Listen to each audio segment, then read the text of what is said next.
सबको राधे कृष्णा। तो जैसे कि हम लोग कंटिन्यू कर रहे थे न्यूमेरिकल अपना, तो आज उसी को आगे कंटिन्यू करेंगे कि आज एक जो न्यूमेरिकल हम लोग शुरू करेंगे वो है हमारा एडिशनल एक्सरसाइजेस का है, क्योंकि इसके पहले के जो भी न्यूमेरिकल थे जो इम्पोर्टेंट लगा मुझे वो मैंने डिस्कस किया।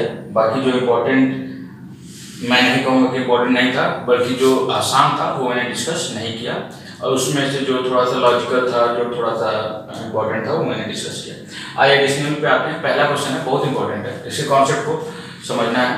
तो यहाँ से हम लोग ये सीखेंगे कि फिजिक्स के किसी भी क्वेश्चन को करने के लिए पहले उसके लॉजिक को इमेजिन करना पड़ता है, वो कहना क्या चाहता है ये एकदम सोच करके। एक लाइन हम लोग पढ़ें, 2 लाइन पढ़ें, उतने में वो जो चीज़ बोला है वो इमेजिन हो जानी चाहिए, उसका चित्र, उसका फिगर जो है वो दिमाग में बन जाना चाहिए। अगर इस तरीके से हम क्वेश्चन को सॉल्व करने की कोशिश करेंगे तो फिजिक्स के क्वेश्चन बेहद आसानी से सॉल्व होंगे और समझ में भी आएंगे। जैसे क्वेश्चन है, an oil drop of 12 excess electron. इस क्वेश्चन में भी इस लाइन में 12 एक्सेस इलेक्ट्रॉन का मतलब है इलेक्ट्रॉन क्या है, चार्ज है। तो यहां से ये पता चल गया कि जो चार्ज की क्वांटिटी है वो 12 ज्यादा है या 12 है।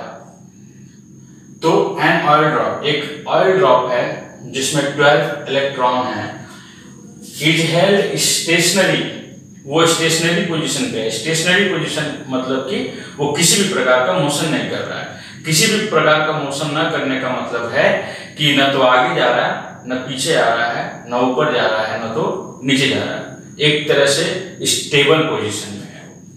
तो an oil drop of 12 excess electron is held stationary under a constant electric field. ठीक है, ये स्टेशनरी है, लेकिन स्टेशनरी किस कंडीशन में है, कांस्टेंट इलेक्ट्रिक फील्ड की कंडीशन में है। यानी ये स्टेशनरी है, इसका ये मतलब नहीं है कि वहां पे कुछ है ही नहीं, बल्कि ये स्टेशनरी किस वजह से है, इलेक्ट्रिक फील्ड की वजह से है। यानी अगर ये इलेक्ट्रिक फील्ड न रहे तो शायद ये स्टेशनरी ना हो। तो यहाँ पे इस चीज को इमेजिन करना, सोचना कि ये अगर स्टेशनरी है तो वो कांस्टेंट इलेक्ट्रिक फील्ड की वजह से है, और उस इलेक्ट्रिक फील्ड की वैल्यू है 2.55 × 10⁴ न्यूटन पर कूलम। इन मिल्टन्स ऑयल ड्रॉप एक्सपेरिमेंट, ये एक एक्सपेरिमेंट होता है। The density of a oil, जो ऑयल की डेंसिटी है वो 1.26 ग्राम पर सेंटीमीटर क्यूब है। तो तुम्हें निकालना है estimate the radius of the drop, तुम्हें ड्रॉप का रेडियस निकालना है, जबकि जी की वैल्यू 9.81 दी हुई है क्वेश्चन में, और इलेक्ट्रॉन का बेसिक यूनिट ऑफ चार्ज की वैल्यू क्वेश्चन में दी हुई है। अब इस क्वेश्चन को समझना बहुत आसान क्वेश्चन है, लेकिन इसका अगर इमेजिन हो जाएगा तो और अच्छे से और मजा आ जाएगा। मान लेता हूं मैं कोई ये ड्रॉप है, ऑयल ड्रॉप है, तो निश्चित रूप से अगर ये ऑयल ड्रॉप मैं मान लेता हूं किसी सरफेस पर टिका हुआ है, तो ऑयल ड्रॉप है, इसका मतलब इस पे ग्रेविटी काम कर रहा है, यानी इसको नीचे आ जाना चाहिए। ऑयल ड्रॉप है तो ग्रेविटी हर जगह है, तो इसको नीचे आ जाना चाहिए। ये एक नॉर्मल है, ये बताने की जरूरत नहीं है, किसी को समझाने की जरूरत नहीं है कि ग्रेविटी होता है। ये कॉमन सेंस है कि भाई किसी भी ऑब्जेक्ट पे ग्रेविटी होगा ही होगा। तो इस ऑयल ड्रॉप को ग्रेविटी की वजह से नीचे आ जाना चाहिए, लेकिन ये ऑयल ड्रॉप ग्रेविटी की वजह से नीचे नहीं आ रहा है।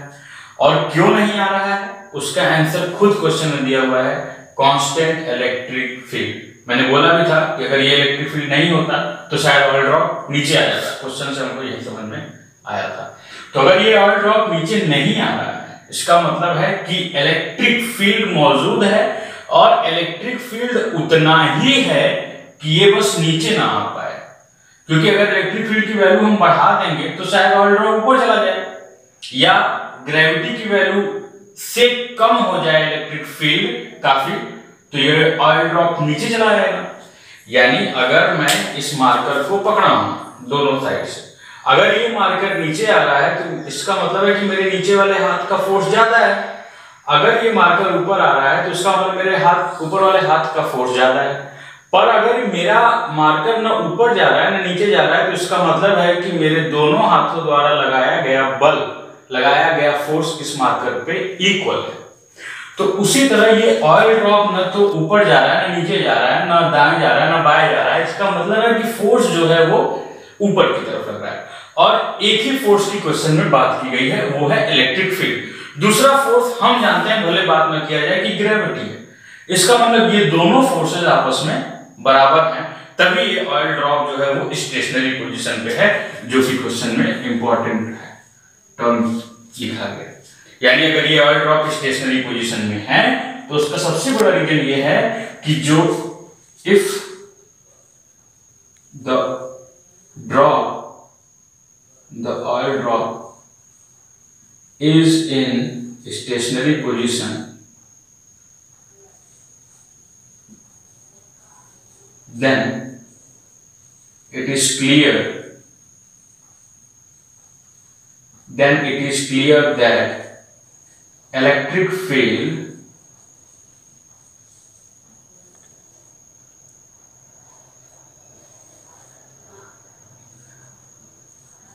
is equal to gravitational force। सीधा सीधा इसका ये मतलब सिंपल सा कॉन्सेप्ट है। तो अब हम लोग इस क्वेश्चन को सॉल्व करेंगे, क्यों? क्योंकि हमको रेडियस निकालना है। तो इलेक्ट्रिक फील्ड का हम लोग फॉर्मूला जानते हैं, इलेक्ट्रिक फोर्स का, सॉरी, इलेक्ट्रिक फील्ड से ही इलेक्ट्रिक फोर्स आएगा, तो कंफ्यूज मत होना। तो इलेक्ट्रिक फोर्स का हम लोग फॉर्मूला जानते हैं कि, यानी इसको लिख सकते हैं F electric equal to F gravity. तो इलेक्ट्रिक फील्ड का फॉर्मूला हो गया F इक्वल टू QE, और ग्रेविटी का फॉर्मूला हो गया mg। तो यहां पे इस क्वेश्चन के हिसाब से जो QE है वो mg के बराबर होना चाहिए। कंफ्यूज मत होना, इलेक्ट्रिक फील्ड ही इलेक्ट्रिक फोर्स लगाएगा। तो मैंने इसके पहले बोला था इलेक्ट्रिक फील्ड और ग्रेविटेशन फोर्स बराबर होंगे, तो कंफ्यूज मत होना। बस मैं शब्दों में थोड़ा सा जोड़ झाल हो गया। तो इलेक्ट्रिक फोर्स और ग्रेविटेशन फोर्स आपस में बराबर होंगे। तो इलेक्ट्रिक फोर्स को हम लोग जानते हैं FQE, क्योंकि यहाँ पे ग्रेविटेशनल फील्ड की बात नहीं कर रहा हूँ, ग्रेविटेशनल फोर्स की बात कर रहा हूँ, तो ऑटोमेटिक यहाँ इलेक्ट्रिक फील्ड नहीं इलेक्ट्रिक फोर्स की बात आ जाएगी। और फील्ड, ग्रेविटेशनल फील्ड है तभी ग्रेविटेशनल फोर्स है, इलेक्ट्रिक फील्ड है तभी इलेक्ट्रिक फोर्स है, तो इसलिए कंफ्यूज मत होना। तो अब अगर हम गौर से देखें तो Q होता है क्वांटाइजेशन से, Q इक्वल टू NE। क्यों हमने Q इक्वल टू NE लिखा? क्योंकि हमको पता है कि नंबर ऑफ यहाँ पे इलेक्ट्रॉन्स भी दिया हुआ है, नंबर ऑफ इलेक्ट्रॉन दिया हुआ है, यानी इलेक्ट्रॉन का काम है, तभी तो नंबर ऑफ इलेक्ट्रॉन दिया हुआ है।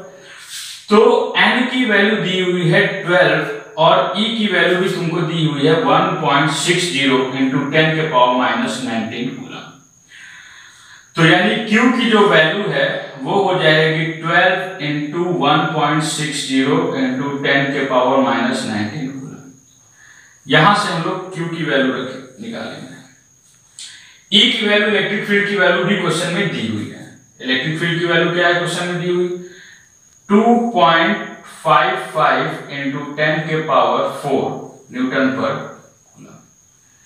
उसके बाद Q और E पता चल गया। mg पे आते हैं। तो m तो दिया नहीं है, डायरेक्टली m नहीं दिया हुआ है, लेकिन हम यहाँ पे डेंसिटी दिया हुआ है। क्वेश्चन में हमेशा कितना भी टफ क्वेश्चन हो, एक चीज हमेशा याद रखना कि कितना भी टफ क्वेश्चन हो, सब दिया होता है, एक ही चीज पूछेगा, बस देने का माध्यम, देने का मीडियम, देने का तरीका अलग अलग हो सकता है। कुछ चीजें तुम्हारे कॉमन सेंस पे डिपेंड करके वो छोड़ देगा, कुछ चीजें इसी तरह से आसपास तुमको खोज करके निकालना होगा। तो यहाँ पे जैसे मास दिया गया है, मास mg, F इक्वल टू होता है mg, लेकिन हमें पता है कि मास डायरेक्टली नहीं दिया हुआ है, लेकिन मास के थ्रू क्वेश्चन सॉल्व करने का तरीका दिया हुआ है। कैसे तरीका दिया हुआ है कि डेंसिटी दिया हुआ है, और डेंसिटी और मास का रिलेशन हमको पता है कि डेंसिटी इक्वल टू होता है mass upon volume. Density equal to होता है मास अपॉन वॉल्यूम, यानी मास इक्वल टू हो जाएगा डेंसिटी इनटू वॉल्यूम। तो मास की जगह पे हम लोग वैल्यू रख देंगे डेंसिटी इनटू वॉल्यूम। तो ये हो जाएगा, Q की जगह पे वैल्यू रखूंगा n E into E equal to mass की जगह density into volume into G। अब हमें सारी वैल्यू पता होगी। n की वैल्यू 12, E की वैल्यू दी हुई है, इलेक्ट्रिक फील्ड की वैल्यू दी हुई है, डेंसिटी की वैल्यू दी हुई है, वॉल्यूम वॉल्यूम कौन सा लगेगा, ये ऑयल ड्रॉप है, ऑयल ड्रॉप किस शेप में होगा, स्फीयर के शेप में होगा, तो यानी स्फीयर के वॉल्यूम का फॉर्मूला लगेगा। स्फीयर के वॉल्यूम का फॉर्मूला होता क्या है, 4/3 पाई आर क्यूब। 4/3 क्वांटिटी नोन ही है, कांस्टेंट है, पाई भी हमको पता है 22/7 या 3.14, आर क्यूब आर ही निकालना है हमको, और जी की वैल्यू भी दी हुई है। तो अब हम सीधे सीधे फॉर्मूले पे रख देंगे। तो ये चीज आप लोग नोट कर लो, सीधे सीधे फॉर्मूले पे जब रखेंगे तो देखो क्या होता है।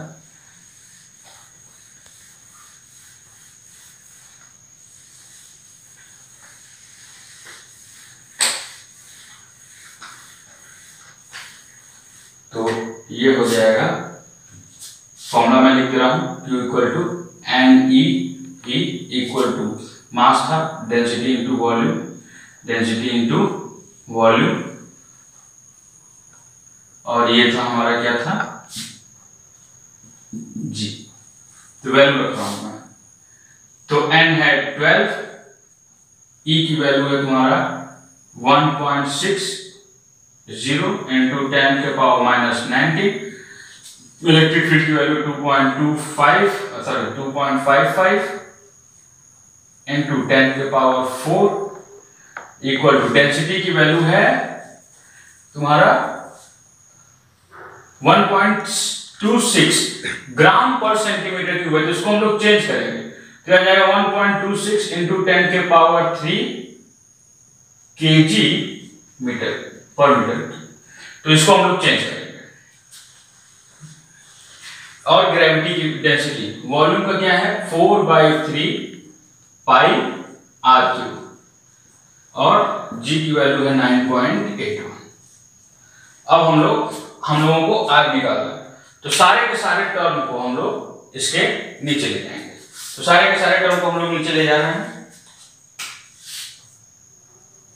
तो ये हो जाएगा 12 into 1.60 into 10 के पावर माइनस का 19 into 2.55 into 10 के पावर 4 डिवाइडेड बाय, ये हो जाएगा 1.26 into 10 के पावर 3 into 4, 3 ऊपर आ जाएगा, ये हो जाएगा 3.14 पाई की वैल्यू into 9.81। तो इस तरीके से हम आर क्यूब निकाल लेंगे। तो कैलकुलेट करने की कोशिश करता हूँ, एक स्टेप और इजी कर लेते हैं हम लोग पावर वाले को सॉल्व करके। 10 के पावर माइनस 19, 10 के पावर 4, तो हो जाएगा ये 15, ये ऊपर जाएगा 10 के पावर माइनस 18, तो 36 into 1.60 into 10 के पावर माइनस का 15 into 2.55 divided by 1.26 into 4 into 3.14 into 9.81 equal to R cube. नौड़ाना नहीं, इसको मैंने पावर को पहले सॉल्व कर लिया, उसको 36 लिख दिया है और कुछ नहीं। अब मैं आगे सॉल्व करता हूँ। तो आर 18 सॉरी ये 18 होगा, माइनस का 18 होगा, ठीक। तो उसको मैं कैलकुलेट करता हूँ।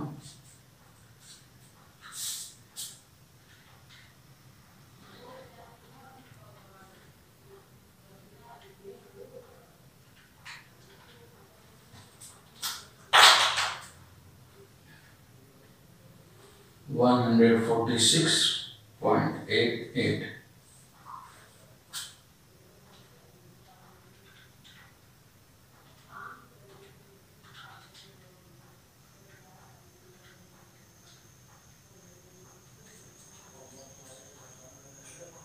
into 10 to power minus 18, और ये हो जाएगा 155.24। तो आर क्यूब आ जाएगा हमारा 146.88 डिवाइडेड बाय 155 into 4, तो ये हो जाएगा 0.94 into 10 के पावर माइनस 18। तो लगभग हमारा आंसर जो है वो आ गया है।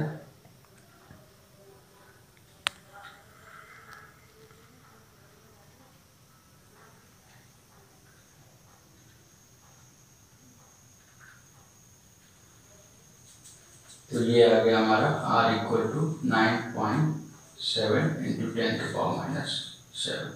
तो इस तरीके से हमारा ये रेडियस आ गया, कैलकुलेट हो गया। तो इसको लिख लेंगे, मिला लेंगे, आप लोग इसको कर लेना। तो अच्छा, ये रेडियस अगर मीटर यूनिट में पूछे तो ये मीटर में आया, क्योंकि मैंने डेंसिटी को वहाँ पे चेंज कर दिया था। तो इस तरीके से ये क्वेश्चन हमारा सॉल्व होता है। अब हम अगले क्वेश्चन को डिस्कस करेंगे।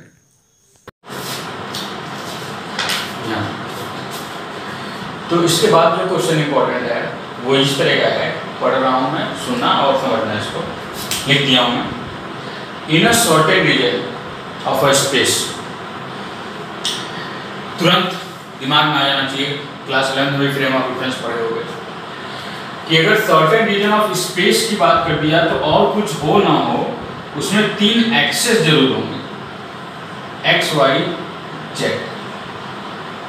जैसे स्पेस बोला है वैसे हमको ये समझ जाना है कि और कुछ क्वेश्चन में दे ना दे, हमारा कॉमन सेंस तुरंत आ जाना चाहिए, हमको तुरंत दिमाग में आ जाना चाहिए कि स्पेस का मतलब है कि उसमें और कुछ हो ना हो, ये 3 एक्सिस तो जरूरी होंगे और इन्हीं से रिलेटेड कोई बात की गई होगी अगर ये शब्द यूज कर दिया है स्पेस। अब कैसा space? In a certain region of space electric field is along the Z direction throughout. Electric field जो है वो थ्रू आउट, यानी स्पेस में, जिस स्पेस की बात कर रहा है उस स्पेस में जेड एक्सिस में ही इलेक्ट्रिक फील्ड होगा। जेड एक्सिस में इलेक्ट्रिक फील्ड होगा बोल रहा है, जेड डायरेक्शन में। तो यही मैंने बोला था कि अगर स्पेस आ गया तो 3 एक्सिस हम लोग को इमेजिन करना ही करना है, कॉमन सेंस है हमारा। और उसी के अलाउंग बात कही गई होगी और बात कही गई है जेड डायरेक्शन में। अच्छा, इसका यहाँ पे एक चीज और क्वेश्चन आसान बनाने के लिए मैं ये बता रहा हूँ कि अगर जेड डायरेक्शन की बात की गई है और कोई डायरेक्शन की तो, और कोई एक्सिस की तो बात की नहीं गई है, तो जनरली होता क्या है कि ये एक्स एक्सिस होता है, ये वाई एक्सिस हम मानते हैं और ये जेड एक्सिस मानते हैं। लेकिन अगर यहाँ पे हम ये जेड एक्सिस मानेंगे तो थोड़ा सा इमेजिन करने में दिक्कत होगा बच्चों को, इसलिए मैं इसको जेड एक्सिस मानता हूँ या इसको जेड एक्सिस मानता हूँ। चलो इसी को मान लेता हूँ मैं जेड एक्सिस, ठीक है। तो ये हो गया वाई और ये हो गया एक्स एक्सिस। मैं ऐसा इसलिए सिर्फ कर रहा हूँ, मैं इसको एक्स वाई और इसको जेड भी मान सकता हूँ, मैं ऐसा सिर्फ इसलिए इसको जेड मान रहा हूँ ताकि क्वेश्चन सॉल्व करने में आसानी हो, हमको चीजें समझ में आए, क्योंकि बाकी दोनों एक्सिस का काम नहीं। तो in certain region of space, space जैसे बोला हमने 3 एक्सिस बना लिया, उसके बाद फील्ड जो है वो जेड डायरेक्शन में है थ्रू आउट, यानी जो इलेक्ट्रिक फील्ड है जेड का पॉजिटिव डायरेक्शन ये हो गया और जेड का नेगेटिव डायरेक्शन ये हो गया, और इसी एक्सिस में इलेक्ट्रिक फील्ड है, चाहे वो पॉजिटिव में हो चाहे वो नेगेटिव में हो, ये हम लोग आगे देखेंगे पॉजिटिव है कि नेगेटिव, लेकिन इलेक्ट्रिक फील्ड जो है वो जेड एक्सिस के ही direction. The magnitude of electric field is however not constant. Electric field का मैग्नीट्यूड कांस्टेंट नहीं है, कांस्टेंट नहीं है, इसका मतलब बदल रहा है। कैसे बदल रहा है? बट इंक्रीजेज यूनिफॉर्मली, इंक्रीज हो रहा है पहली बात तो इंक्रीज बोला यानी कि पॉजिटिव वे में बढ़ रहा है। अगर ये डिक्रीज बोलता है तो नेगेटिव वे में बढ़ रहा होता है, नेगेटिव वे में बढ़ रहा होता है यानी माइनस का साइन लगाते हैं, पॉजिटिव वे में बढ़ रहा है यानी पॉजिटिव का साइन लगाते हैं। तो अब यहाँ पे इलेक्ट्रिक फील्ड कांस्टेंट तो है नहीं, यानी जो हम इलेक्ट्रिक फील्ड ई समझते थे अब उसको ई हम नहीं समझेंगे, वो बढ़ या घट रहा है। तो जब बढ़ या घटने की टेंडेंसी आ जाती है तो वो तुरंत डिफरेंशिएबल क्वांटिटी हो जाता है, यानी ये ई तुरंत बदल जाएगा डीई के रूप में। अच्छा, किस रिस्पेक्ट में बढ़ या घट रहा है वो भी हम आगे देखेंगे। तो the magnitude of electric field is however not constant but increases uniformly along positive Z direction. Z direction में यानी डी अपॉन डी जेड, इस तरीके से इलेक्ट्रिक फील्ड जो है वो हमारा बढ़ रहा है, पॉजिटिव जेड डायरेक्शन में बढ़ रहा है, यानी इलेक्ट्रिक फील्ड का कुछ इस तरह का डायरेक्शन है जेड डायरेक्शन। ये चीज तो यहाँ तक समझ में हम लोगों को अच्छे से विधिवत तरीके से आ गई है, मैं उम्मीद करता हूँ। ठीक, ये चीज अच्छी हो गई भैया, बहुत अच्छी हो गई। अब यहाँ बोला है किस रेट से, at a rate of 10⁵ Newton पर, इस रेट से इलेक्ट्रिक फील्ड बढ़ रहा है, यानी DE/dz की वैल्यू जो है वो दी गई है 10⁵ न्यूटन पर कूलम। बहुत ही सुंदर तरीके से, उम्मीद करता हूँ कि आप लोगों को समझ में आ रहा होगा। तो ये जो पॉजिटिव जेड डायरेक्शन में 10⁵ न्यूटन पर कूलम मीटर से बढ़ रही है। What are the force and torque experience by the system? हमको क्या क्या निकालना है? हमको फोर्स निकालना है और टॉर्क यानी कि ताऊ निकालना है सिस्टम द्वारा। Having total dipole moment, dipole moment बोला है, डाइपोल मोमेंट यानी P कितना बोला है? 10⁻⁻7 सेंटीमीटर इन नेगेटिव जेड डायरेक्शन। अब यहाँ पे इस शब्द को हल्के में मत लेना, क्वेश्चन आधा से ज्यादा यहीं पे सॉल्व हो जा रहा है।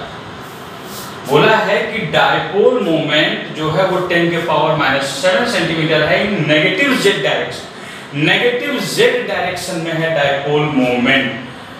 बहुत कड़े तरीके से सुनना कि नेगेटिव जेड डायरेक्शन में है, ये जेड का पॉजिटिव डायरेक्शन है, ये जेड का नेगेटिव डायरेक्शन है। अगर डाइपोल यहां से, डाइपोल की डायरेक्शन अगर ये है तभी वो नेगेटिव जेड डायरेक्शन होगी।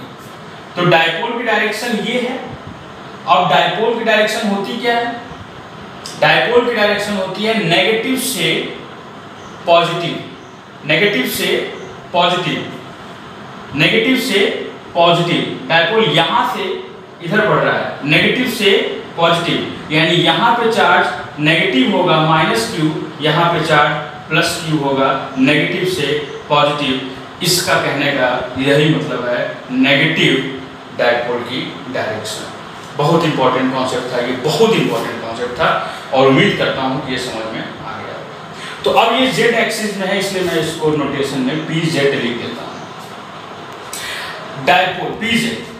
अब ध्यान से हम लोग समझेंगे, आगे बढ़ेंगे, क्वेश्चन को सॉल्व करेंगे। तो क्वेश्चन को सॉल्व करने के लिए मुझे डायग्राम नहीं मिटाना है, डायग्राम नहीं मिटाना है, इसलिए मुझे लगता है, उम्मीद है क्वेश्चन सॉल्व हो गया होगा या समझ गए होंगे आप लोग। तो मैं क्वेश्चन को मिटाता हूं ताकि मुझे सॉल्व करने की जगह मिल सके।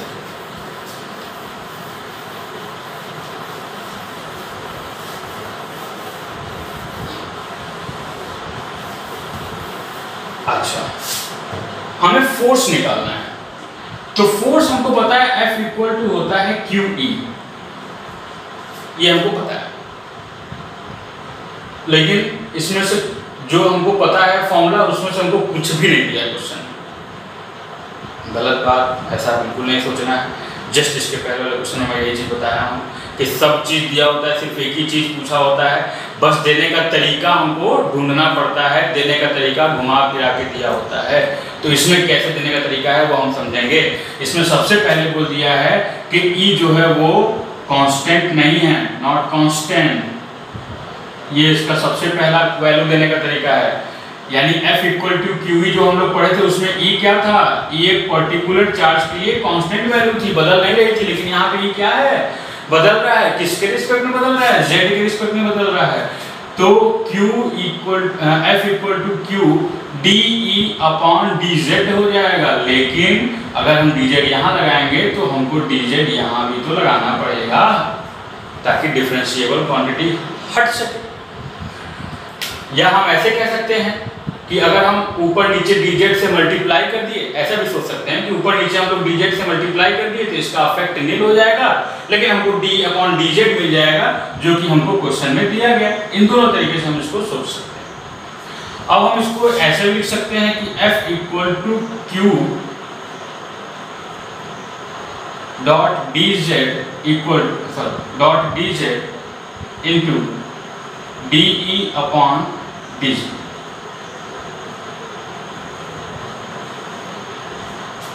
अब Q × dz कुछ ऐसा फॉर्मूला नहीं बन रहा है Q × 2a या 2QA, क्योंकि dz क्या है? dz है along z एक्सिस, ये डिस्टेंस ही तो है z एक्सिस की dz, क्योंकि ये DE dz के रिस्पेक्ट में ही तो चेंज हो रहा है। dz क्या है? एक्सिस की डिस्टेंस। तो ये dz यहाँ पे क्या है? डिस्टेंस ही होगा। किसके बीच का डिस्टेंस है? Q के बीच का डिस्टेंस है। कौन से Q के? इन दोनों Q के बीच के डिस्टेंस है। तो अब ये एक तरह से डाइपोल मोमेंट यहां पे बन रहा है। डायपोल मोमेंट बन रहा है। और डायपोल मोमेंट, ये डीजेड क्या रिप्रेजेंट कर रहा है यहाँ पे? ये डीजेड रिप्रेजेंट कर रहा है 2a को, जो हमने पढ़ा है बचपन में। तो अब डायपोल मोमेंट की वैल्यू कितनी दी हुई है क्वेश्चन में? डायपोल मोमेंट की वैल्यू दी हुई है 10⁻⁷ सेंटीमीटर। एकदम ध्यान से सुनना।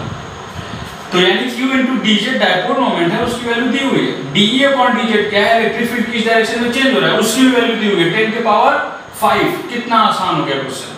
तो F की वैल्यू हो जाएगी Q dot DZ dot DE upon DZ, इसका मतलब कि 10⁻⁷ इंटू 10⁵ इसको सॉल्व कर लेंगे। और इसको तो सॉल्व करना बच्चा जानता है गली का, तुरंत हमारा आंसर आ जाएगा।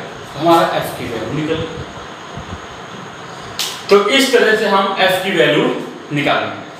अब हमारा अगला कॉन्सेप्ट आता है टॉर्क कैसे निकालेंगे। तो टाउ इक्वल टू होता है PE sin थीटा। तो यहाँ पे वही dz और d का कॉन्सेप्ट आएगा। तो मैं ये P ही है, ठीक है। तो यहाँ पे अब मैं फिर से वही Q into DE upon D Z ना लिख करके डायरेक्ट बता दे रहा हूँ कि tau equal to PE sin theta होगा। और यहाँ पे थीटा 180 डिग्री होगा, क्योंकि जस्ट अपोजिट डायरेक्शन बोला है। Electric dipole negative Z direction, just opposite direction बोला है। तो यानी कि वो जैसे ये है, कोई चीज अगर इस डायरेक्शन में जा रही है और अगर जस्ट अपोजिट हो गई, मार्कर के कैप के साइड ध्यान देना कि अगर ये डायरेक्शन आगे की तरफ है और अगर जस्ट अपोजिट हो गई तो ये पीछे की तरफ आ गई और ये 180 डिग्री का एंगल बनाएगी। तो क्यों मैं नहीं रख रहा हूँ वो भी समझ में आ जाएगा। तो tau equal to PE sin 180 degree रखेंगे। sin 180 की वैल्यू 0 होती है, तो यहाँ पे चाहे कुछ भी रहे 0, वो टाउ क्या हो जाएगा 0 हो जाएगा।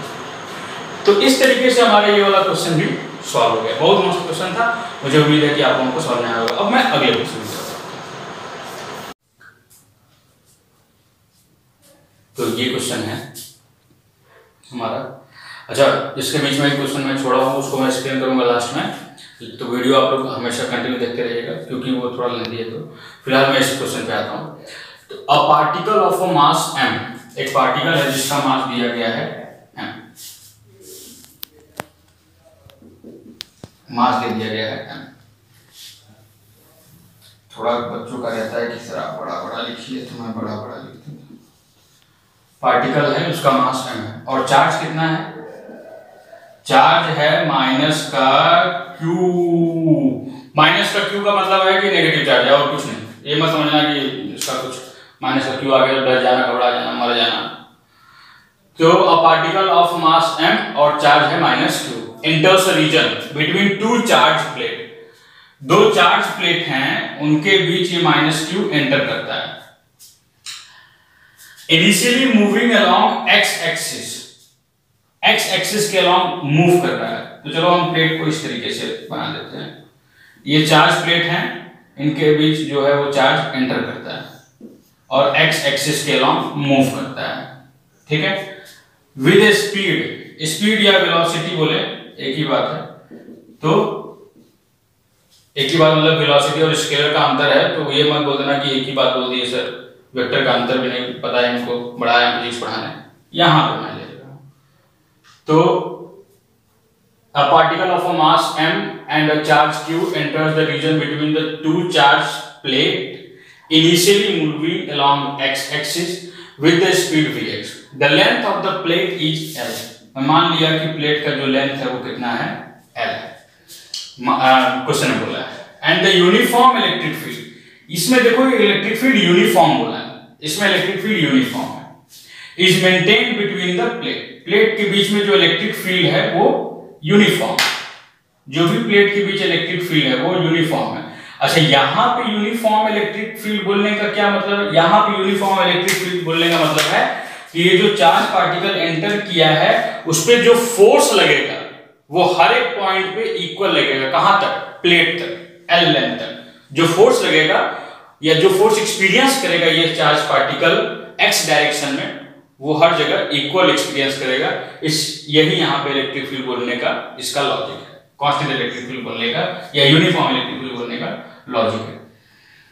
so that the vertical deflection of the plate at far edge of the plate is, तुम्हें दिखाना है कि जो इसका वर्टिकल डिफ्लेक्शन होगा प्लेट से दूर वो कुछ इस रिलेशन का है, यानी ये प्रूफ करना है तुमको।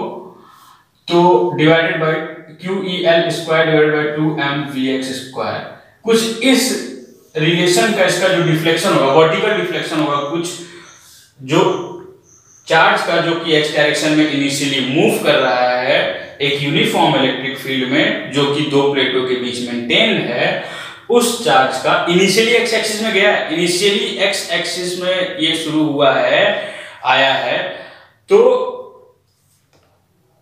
आगे जाकर के इलेक्ट्रिक फील्ड महसूस होने की वजह से इसका वर्टिकल डिफ्लेक्शन होगा, क्योंकि अगर नहीं होता तो ये पूछता ही नहीं।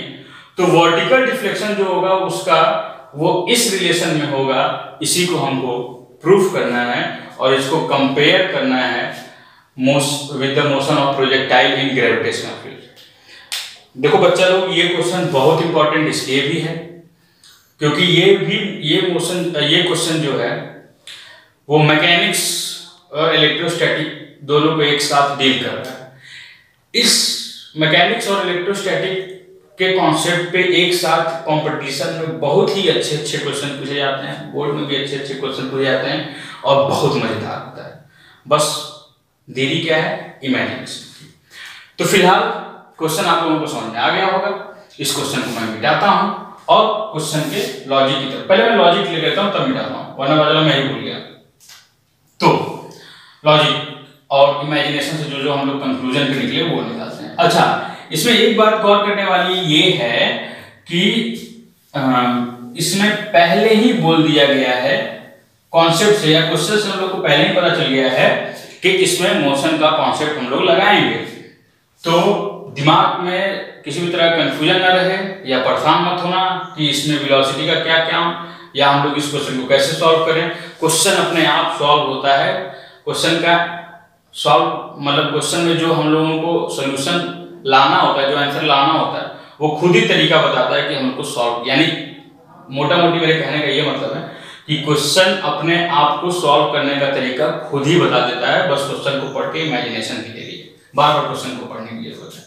तो एक पार्टिकल है जिसका मास m है, चार्ज -2 और उसकी वेलोसिटी vx है, इनिशियली x एक्सिस में मूव करती है, जाती है। यहां पे the length of the plate, जो कि जिस एक प्लेट का लेंथ L है,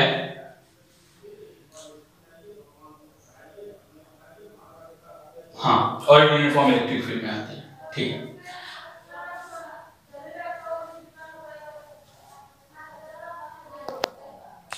जब चार्ज प्लेट में गया होगा, ये प्लेट है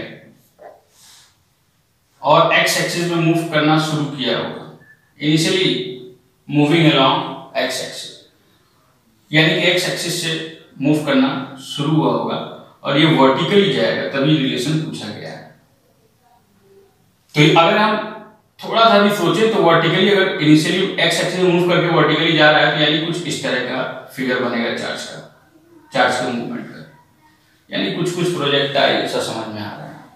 अच्छा, फिलहाल अगर होगा तो अपने आप प्रूव हो जाएगा, वरना प्रूव नहीं होगा। फिलहाल हम इनिशियल वेलोसिटी 0 लेते हैं, क्योंकि अगर ऐसा नहीं होता, इनिशियल अगर वेलोसिटी 0 नहीं होता तो क्वेश्चन में बोला जाता कि वो कहीं से मूव करते हुए आ रहा है, लेकिन क्वेश्चन में साफ साफ बोला है कि इनिशियली वो मूव करना शुरू किया x एक्सिस, तो इसका मतलब कि मूवमेंट से पहले उसकी वेलोसिटी 0 रही। तो हम यहां पे इनिशियल वेलोसिटी यानी कि इनिशियल वेलोसिटी हम मान लेंगे ux = 0, इस चीज को गौर करना। उसके बाद हमको क्या चाहिए कि अगर ये चार्ज मूव कर रहा है इलेक्ट्रिक फील्ड में तो जाहिर सी बात है कि इसके अंदर एक्सेलरेशन आएगा, क्योंकि यहां पे मोशन की बात आ रही है। तो इनिशियली u है, इनिशियली इसकी वेलोसिटी 0 है, बाद में इसकी वेलोसिटी vx हो गई, तो इसका मतलब है कि वेलोसिटी चेंज हो रही है और चेंज ऑफ वेलोसिटी को ही हम लोग एक्सेलरेशन बोलते हैं। इसका मतलब कि इसमें एक्सेलरेशन का कॉन्सेप्ट आएगा। तो एक्सेलरेशन निकालेंगे कैसे? एक्सेलरेशन निकालने से पहले हम लोग फॉर्मूले पे जाएंगे, F equal to mass into acceleration, क्योंकि मास की बात यहाँ पे कही गई है। तो हम लोगों को पता है कि फोर्स इक्वल टू होता है मास इनटू एक्सेलरेशन, जिस तरह फोर्स इक्वल टू होता है mg, जिस तरह से फोर्स इक्वल टू होता है qe। मैंने पहले वीडियो में जब मैं फोर्स समझा रहा था, तभी मैं इसी इलेक्ट्रोस्टैटिक के पहले वीडियो में, आप लोग जाकर के देख लीजिएगा, मैं बताया हूं कि कैसे ma जो है वो qe में बदल गया था। तो इसका मतलब कि basic formula F equal to ma का यूज अगर हम करेंगे तो एक्सेलरेशन कैसे निकलेगा? A इक्वल टू आ जाएगा F अपॉन m। F की वैल्यू qe, अब किसी को समझाने की जरूरत नहीं है, ये A इक्वल टू यानी A की वैल्यू आ गई qe अपॉन m। इतनी चीजें हैं आ गई, तो A की वैल्यू रख देंगे, A इक्वल टू आ जाएगा हमारा qe अपॉन m। मैं फिर से कह रहा हूं कि अगर क्वेश्चन में कोई कंफ्यूजन होगा तो आप लोग कमेंट में जरूर पूछ लेना, मैं उसका आंसर जरूर दूंगा। तो अब हम लोग इतना डाटा हम लोगों के पास आ गया है, इसी का यूज करके अब हम लोग आगे थोड़ा बढ़ते हैं। तो आगे बढ़ने के साथ साथ हम लोगों को एक चीज पता है इसमें कि so that the vertical deflection of the plate at far edges from the plate is इतना far edges यहाँ पे शब्द पे गौर करना, far edges यानी कि कुछ दूरी पे, इसका रिलेशन इतना आ जाएगा, कुछ दूरी पे, मैं फिर से बोल रहा हूं, उस शब्द पे गौर करो, कुछ दूरी पे रिलेशन इतना आना चाहिए, कुछ दूरी पे यानी कुछ डिस्टेंस पे। तो पहले हमको डिस्टेंस निकालना होगा। तो हम लोगों को पता है मोशन के फॉर्मूले में कि S इक्वल टू होता है ut plus half at square. एक दो और रिलेशन है इसके, लेकिन जब हम लोग रखेंगे तो यही फॉर्मूला सबसे सुटेबल आएगा। तो S equal to ut plus half at square, जिसमें S क्या होता है? डिस्टेंस होता है। अब वैल्यू रख देंगे, इनिशियल वेलोसिटी क्या है? 0 into t plus half, acceleration क्या निकाले हैं हम लोग?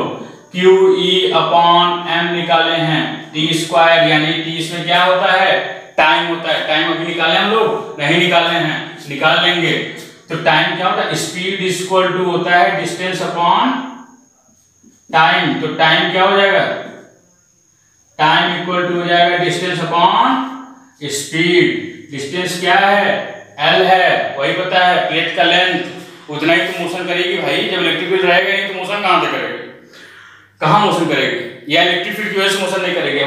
हमारा इस क्वेश्चन का डीलिंग सिर्फ L लेंथ तक की है प्लेट की। तो डिस्टेंस हो गया L, और इस L में इसकी वेलोसिटी क्या है? Vx या v। तो टाइम निकल गया, तो टाइम को रख देंगे L अपॉन Vx का होल स्क्वायर। तो यहां से बड़ी आसानी से हम लोगों को समझ में आ गई चीजें। तो अब हम लोग सॉल्व करेंगे। तो S इक्वल टू आ गया 0 to 2, खत्म कहानी इसकी, half qe upon m into L square upon Vx का होल स्क्वायर। उस तरीके आ गया क्या? ये तो हमका लगा रहा बहुत टफ होगा, ये तो तुरंत ही आ गया। तो S इक्वल टू तुरंत आ गया question, half qe upon m into L square upon Vx square. यही तो हम लोगों को प्रूफ करना था। रे देवा, प्रूफ हो गया बहुत आसानी से प्रूफ हुआ। मुझे नहीं लगता है कि मतलब इतना आसानी से प्रूफ हो गया, इतना आसानी समझ में आने के बावजूद हमको नहीं लगता कि अभी तुम इसको सब्सक्राइब, लाइक, शेयर नहीं करोगे। नहीं करे निहायती मतलब स्वार्थी है। तो इसको समझ गए तो और बच्चों को भी हमसे जुड़ने के लिए बोलो, ताकि उनको भी अच्छे समझ में आ जाए। और नहीं समझ में आया तो कमेंट में पूछो क्या नहीं समझ में आया, मैं उसको फिर से एक्सप्लेन करूंगा। मैं भी इम्प्रूव करूंगा, तुम भी इम्प्रूव करो, हम सब लोग इम्प्रूव करेंगे, बढ़िया है, मजा आएगा। अच्छा, अब अगर हम इसको गौर से देखें तो ये कुछ इस रिलेशन का बन रहा है कि जो हम लोग पढ़े थे एक बार 11th में, y equal to half at या gt स्क्वायर ऐसे करके कुछ पढ़े थे, जो कि प्रोजेक्टाइल का था। 80 लिख देता हूं मैं, जो कि प्रोजेक्टाइल का था। तो कुछ उसी रिलेशन का बन रहा है। ये a ही है, ये t ही है, हाफ at स्क्वायर फॉर्मूला। तो इसका मतलब कि जो हमने शुरुआत में बात बोली थी कि चार्ज जो है वो या तो इस तरीके से जाएगा या तो इस तरीके से जाएगा, वो सही थी, पैराबोलिक पाथ बना के जाएगी, तभी ये रिलेशन सेटिस्फाई कर पाए। तो हो उम्मीद है कि ये क्वेश्चन आपको समझ में आ गया होगा। अब मैं अगले क्वेश्चन की तरफ बढ़ता हूं। क्वेश्चन नंबर 33 और 34, इसके पहले मैंने क्वेश्चन नंबर 33 डिस्कस किया था, ठीक उसी कॉन्सेप्ट पे क्वेश्चन नंबर 34 है।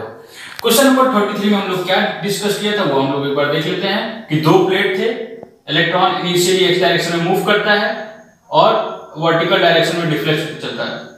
तो इनिशियल डायरेक्शन में इलेक्ट्रॉन जो है वो एक्स एक्सिस में मूव करता है और वर्टिकली जो है धीरे धीरे ऊपर की तरफ चला जाता है, यानी वर्टिकल डायरेक्शन में मूव करने लगता है। इसका मतलब है कि हॉरिजॉन्टली, इसीलिए हम इसको ux इक्वल टू 0 लिए थे, एक तरीके से कह सकते हो, क्योंकि इसका जो हॉरिजॉन्टल डायरेक्शन था वो उसका ux का कोई मतलब था नहीं।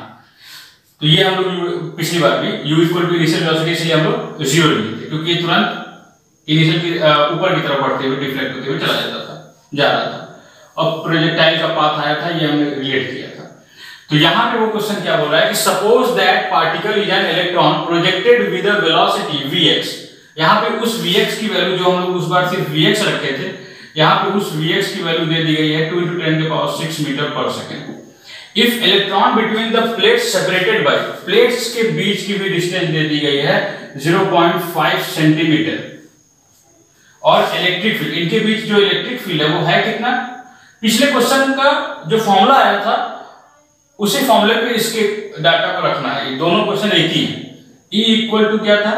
E क्या दिया हुआ है? 9.1 × 10⁻² न्यूटन पर coulomb. Where will the electron strike the upper plate? Electron जो है वो अपर प्लेट पे कहां स्ट्राइक करेगा?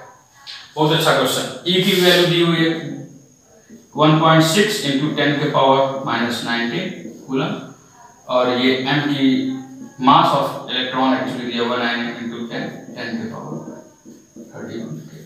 तो हम लोग पिछला क्वेश्चन ना डिस्कस करके इसी को डिस्कस करेंगे बढ़िया से।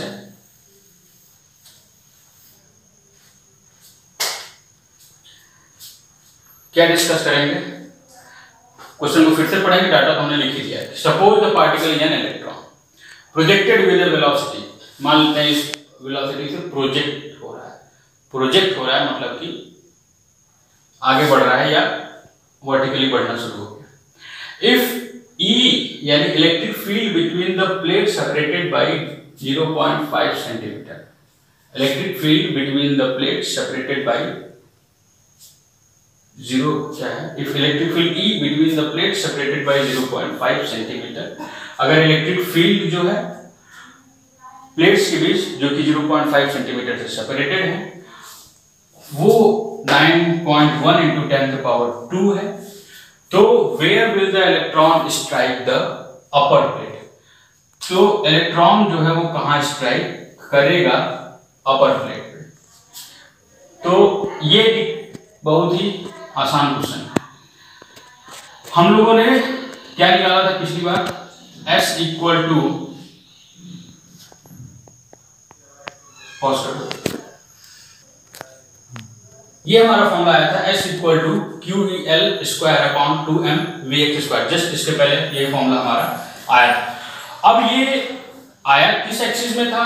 यहाँ पे ये जरूरी है, उस वाले में ये जरूरी था, लेकिन मैं बताया नहीं था क्योंकि उतना जरूरी नहीं था। कहने का ये मतलब है कि S आगे तो पता चल गया कि पर्टिकुलर जिस एक्सिस की बात की गई थी उसी एक्सिस में, पर यहाँ पे ये y एक्सिस में डिफ्लेक्शन होगा, हमको ये पता है क्योंकि वर्टिकल एक्सिस में प्रोजेक्टाइल हो रहा था।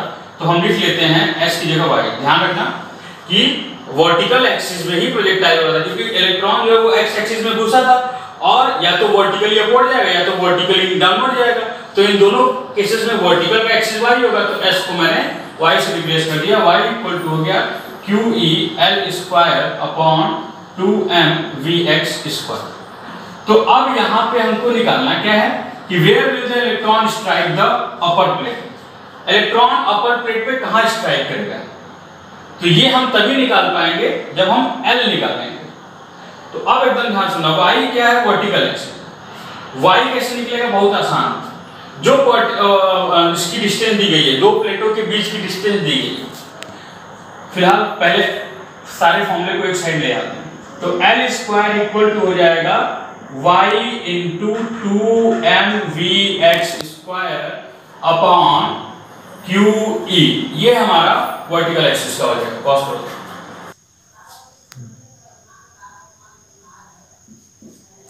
ठीक, तो यहाँ पे हमको m की भी वैल्यू पता है, यहाँ पे हमको vx की भी वैल्यू पता है, यहाँ पे हमको q और e की वैल्यू पता है, बस y की वैल्यू नहीं पता है। कैसे निकालेंगे y की वैल्यू?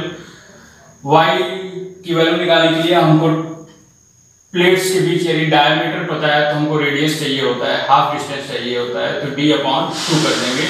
तो y = d क्या है? 0.5 है, तो ये आ जाएगा हमारा 0.5 डिवाइडेड बाई 2 क्या हो जाएगा?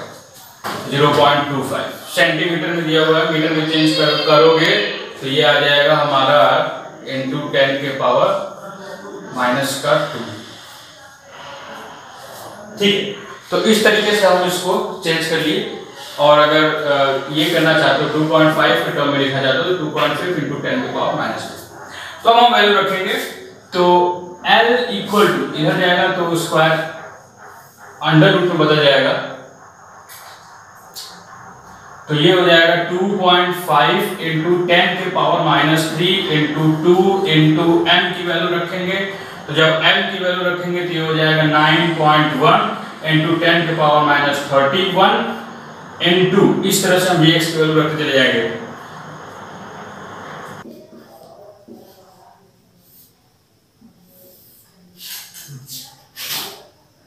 क्योंकि वैल्यू कहाँ दी हुई है यार?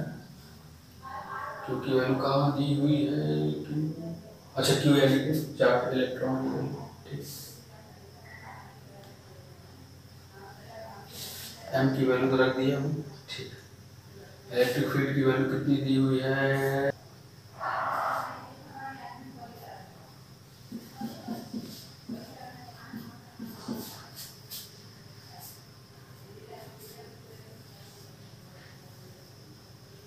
टेन के पावर 1.6 इंटू 10 के पावर -90। तो इस तरीके से हम ये वैल्यू रख लिए हैं, इस तरीके से हम ये वैल्यू रख लिए हैं। अब इसको बस हमको सॉल्व करना है। सॉल्व करता हूँ मैं। वैल्यू देख लो, वैल्यू जो हमको डाटा पता था बस हमने वही डाटा रखा है, y की जगह और सब। L इक्वल टू हो जाएगा 10 को -3 10 को -31, तो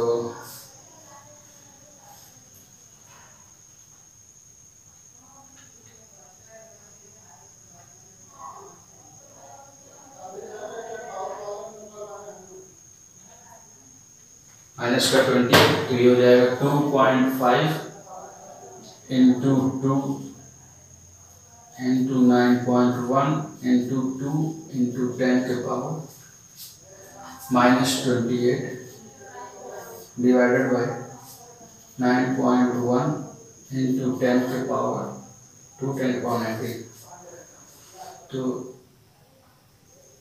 इंटू 1.6 इंटू 10 के पावर -7। जब हम इसको सॉल्व करेंगे अब एकदम ध्यान से, तो ये हो जाएगा 2.5 into 2 into 9.1 into 2 divided by 9.1 2.5 into 2 into 2 into 9.1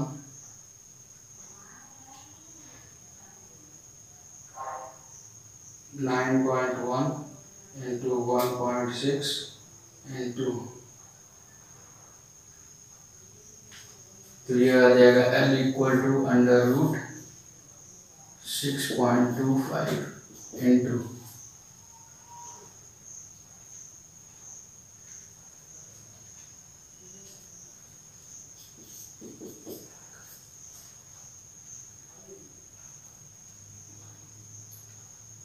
6.25 into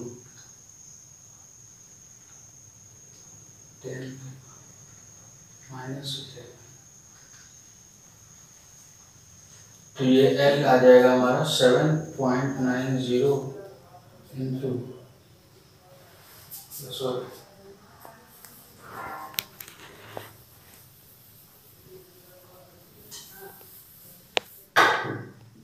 calculate करने पे जो टोटल वैल्यू आएगी वो जाएगी L इक्वल टू 1.12 इंटू 10 के पावर -2 इसका मतलब है कि L इक्वल टू आ जाएगा 1.12 सेंटीमीटर।